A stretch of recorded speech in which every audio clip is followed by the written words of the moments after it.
Hi, this is Vi from Scrappy Mania, and this is my new sewing machine. This is a 201 Singer, and it's supposed to be the best machine ever made. It was made in this one model was actually made in 1945. It's all metal gears, and when I purchased it from a gentleman, and it wasn't working actually. It was completely frozen. It was not moving at all. I thought there was something issue with a belt or a gear or anything like that.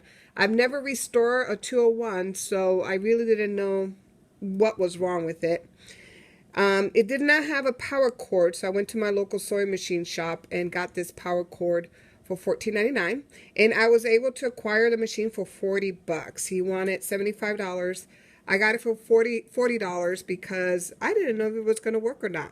It looked pretty nice. The decals, the wiring looked pretty nice. So I checked this wiring. Now I purchased this, but the wiring here looked okay. Didn't look frayed. And then let me lift this up.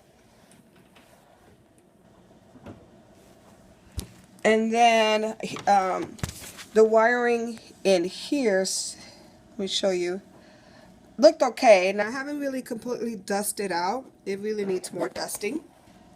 So, but I inspected all the wiring, and I didn't see anything that was frayed. And it had the foot. It's a knee pedal. It's not a foot pedal.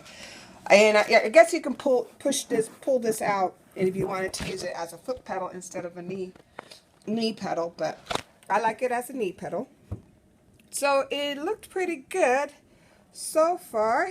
The only issue was that it wasn't turning. It was frozen, and it didn't have a power cord for me to test the motor. So I didn't know if the motor was working. It was completely frozen. It did not turn at all.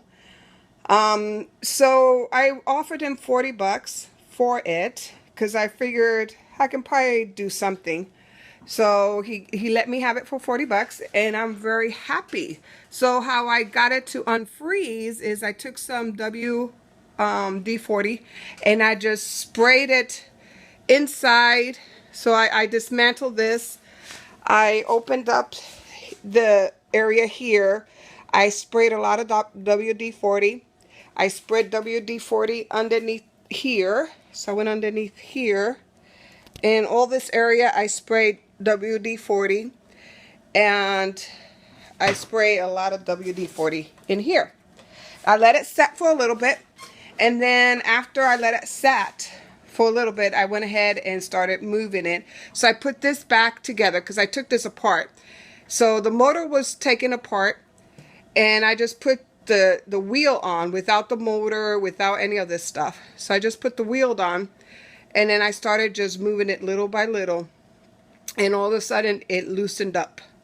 After it loosened up real good, then I went ahead and I read somewhere that you just spray some alcohol in there to clean it up. So I went ahead to sprayed it real good with alcohol, and I started degreasing everything. I started cleaning all the old grease. Right here, I took this off, and there's a gear in there. So I cleaned that real good. I cleaned this real good. And it's not spotless, as you can see. Now, this is part of the oil that I was putting. It's not completely spotless. So what I did is I just cleaned it real good. All the powder, all the dust, I cleaned that off. I took an air gun, and I just really make sure that I cleaned all the dust here. I didn't know how to take out the bobbing assembly. And that was another thing I noticed. All the pieces were intact because when I opened this up, this is the bobbin case, and everything was there, even though it wasn't turning. This was there, so I knew all the pieces were there. So that's why I went ahead and purchased it, because I knew that there was not something major missing on it. And so I cleaned this as good as I could. I don't know how to take it out, and I didn't want to break it because actually I've been looking for a 201 for a long time, and I've seen some, but I was not willing to pay the $250, $200, $300 for this machine, and I was fortunate enough that I was able to find this one for $40, which is wasn't in a very bad condition. It just needed a little TLC, and that's what I did. I gave it a little TLC. So let me show you how well this thing stitched. So let me put the camera here. So you're gonna put the way this winds is you put with the bobbin winding to your left. You put my T over here. You drop it in the bobbin case. Okay. And then close this. This one's a little different than a regular Singer, because this one, as well as the Featherweight and the 301, the 201, and some other ones, the flat end is actually faces that way. So the flat end of your needle, let me show you, this is the needle I took off. But see how this flat end, this flat area here, it goes this way. So the flat end faces that way, not this way. So it does not face this way like all the other ones. It faces the opposite side. So because it faces the opposite side, you are going to go ahead and thread the needle from right to left instead of left to right like every other machine. So let me go ahead and thread this needle. The rest of the threading on the machine is, if you've threaded Singers before, they're the same thing.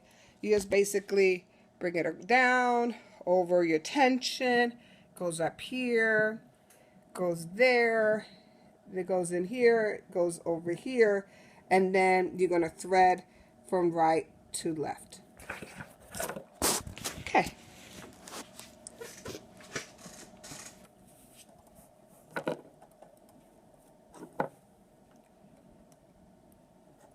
Now I'm going to bring my bobbin thread up.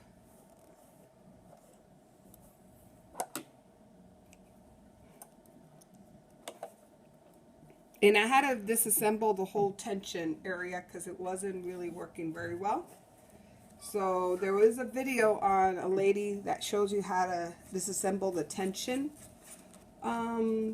area.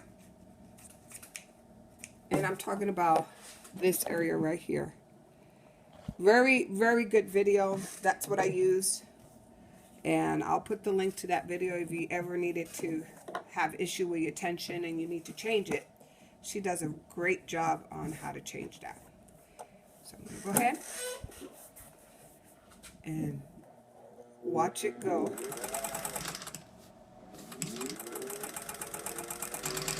Really nice noise. It goes back, it goes forward, back and forward.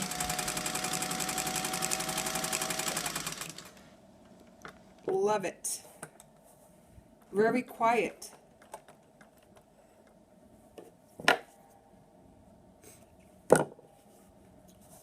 So here are my stitches. I hope you can see that. They look pretty nice. They actually look very, very nice. Let's go on the upper side. Good balance, good stitch balance.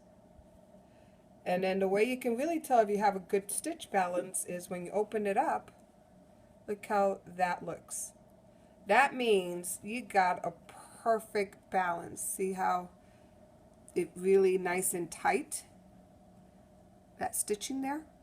Very nice. So this is my new machine, my 201. Love it. I was able to recondition it. So I hope you like this video and thank you for watching. Bye now.